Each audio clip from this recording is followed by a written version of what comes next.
말 그대로 대도시에서 살아가는 사람들이 어떤 방식으로 사랑을 하고 있는지에 대해서 총망라해보고 싶었어요. 때문에 이 소설집 속에 있는 작품들은 성애적인 사랑이 포함되지 않은 종류의 사랑 역시도 있고, 우정이라고 흔히 일컬어지지만 사실은 뭔가 그런 한 가지 단어로 압축하기 힘든 그런 종류의 관계들과 감정들도 분명히 존재를 하고 있고요. 여러 가지 다양한 사랑 방식, 사랑법에 대해서 보여주고 싶다는 생각으로 이런 제목을 짓게 되었습니다. 우럭한 점을 가장 먼저 쓰게 됐는데요. 한 편만으로 뭔가 좀 부족하고 감정에 대해서 좀 더 다뤄보고 싶다라는 생각이 들더라고요. 우럭한 점 우주의 맛이 좀 그 소재가 소재만큼 우울한 기조가 있었잖아요. 그래서 좀 더 밝은 톤에, 그리고 20대 초반에 굉장히 풋풋해하고 뭔가 세상을 많이 경험해보지 못한 사람들의 관계에 대해서 써보고 싶어서 제이라는 흔히 말하는 우정이라고 불리는 그 관계에 대한 소설을 쓰게 되었고요. 그 두 작품을 완성하고 났을 때 뭔가 이것만으로는 부족하다. 연애 관계에서의 사랑 얘기를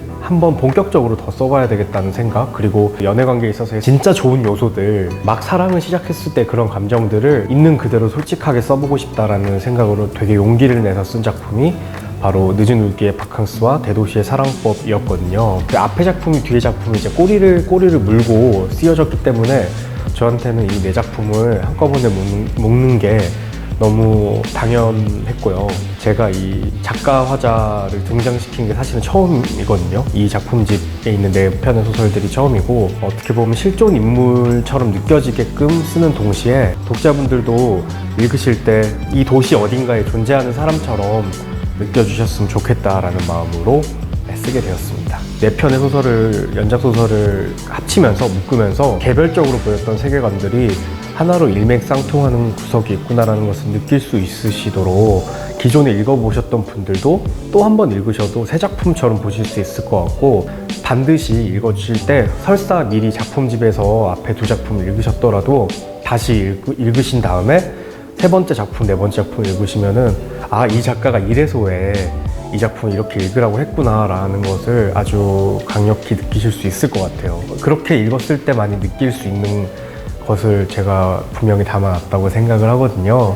실제로 제가 겪었던 연애 사건이나 친구들 얘기가 물론 포함이 되어 있고요. 여러 명과 연애했을 때 좋았던 기억들을 이렇게 조각조각 모아서 대도시에 많이 넣어놓고, 방콕 여러 번 여행 갔을 때 친구들이 방콕 가서 겪었던 일 같은 것도 참조해서 이렇게 많이 조합을 했고, 누구 하나의 어떤 모델로 그 작품이 완성된 게 아니라 제가 겪어오면서 만났던 수많은 사람들과 저희 주변 사람들의 얘기 같은 것들을 조금씩 떼와서 제가 느끼기에 가장 자연스럽고 또 활발하게 보여줄 수 있는 캐릭터와 사건을 재구성했고요. 모두 다 사실이기도 하고 동시에 완벽한 허구이기도 한 거죠. 그러니까 주치의가 있는데 저희 주치의께서 저한테 정서적 공허감, 어릴 적에 정서적 공허감에 관련된 책을 많이 추천해 주셨어요. 그래서 정서적으로 약간 방치됐던 아이들이 어떻게 자라는지에 대해서 샘플을 소개해 놓은 책이었는데, 그러니까 제가 어릴 적에 정서적으로 많이 방치된 아이였더라고요. 그 책에 가장 인상적이었던 구절은 그런 거였어요. 5년 동안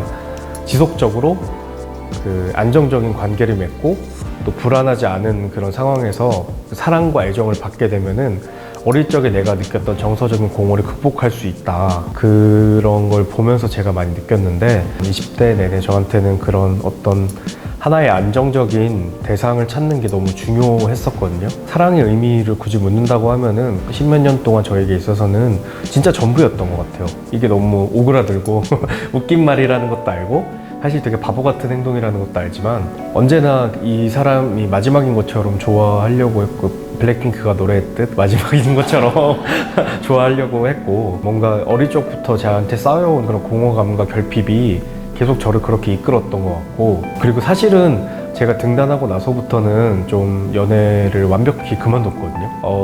세상이 나와 연애를 끊었다고 보는 게 적합하겠지만 그럼에도 불구하고 왜 이런 현상이 발생했는지 생각을 해보니까 저한테 글쓰기라는 것이 일종의 정서적인 공허를 달래주는 수단인 것 같아요. 글을 쓰는 동안 제가 따뜻한 온기를 느낄 때가 있다라고 하는 것도 사실은 그런 의미였거든요. 너무 부끄럽기만 했던 제 과거도 조금 껴안을 수 있게 된 것 같아요. 그래서 저한테는 너무 소중한 과정이었던 것 같고요. 특히 이 두 번째 책이 제 과거의 연애사들과 또 저희 부모님과의 관계 혹은 제 뭐 어릴 적의 여러 일화들 같은 것들을 많이 담으려고 노력을 하는 것을 통해서 사실 그것을 바깥에 드러내고 사람들에게 얘기한다는 게 너무 무섭다는 생각도 많이 했었거든요. 동시에 이것을 어떤 객관적인 대상으로 내가 바라보는 연습을 하면서 고통스러웠던 기억들로부터 조금은 벗어나고 심지어는 약간의 치유 같은 것도 받는 기분을 느끼기도 했거든요. 그렇기 때문에 저한테 이 소설집이 되게 소중하게 느껴지고 글쓰기라는 것이 소중하게 느껴지는 것 같습니다. 제가 장난으로 친구들한테 막 나 소설이랑 결혼했다고 문학이랑 결혼했다고 얘기하고는 하거든요. 첫사랑도 처절히 끝났고 첫 직장도 이제 수습 기간을 끝내지 못하고 그만뒀어요. 바로 다른 곳으로 옮겼거든요. 예, 처음이라는 것에 있어서 많이 공포감을 느끼는 종류의 인간이기 때문이기도 하겠지만 동시에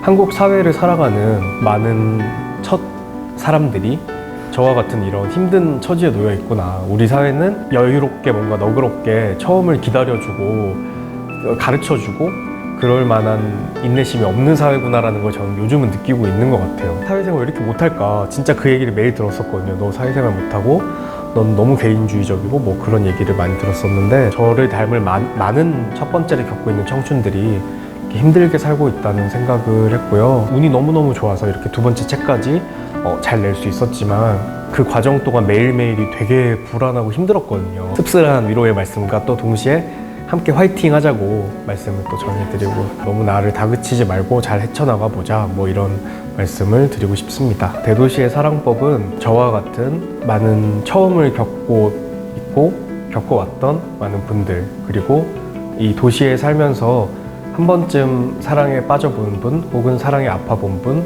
혹은 사랑에 빠지고 싶은 분 책과 많이 친하지 않지만 그럼에도 불구하고 좀 재밌는 거, 술술 읽히는 이야기를 읽고 싶다 하는 분들께도 동시에 추천해드리고 싶어요. 어렵지 않게 그러면서도 뭔가 가져가실 수 있게 쓰려고 노력을 많이 했으니까 대도시의 사랑법과 함께 이 도시, 이 계절과 사랑에 빠져보시는 것은 어떠실지 한번 제가 약을 또 팔아보겠습니다.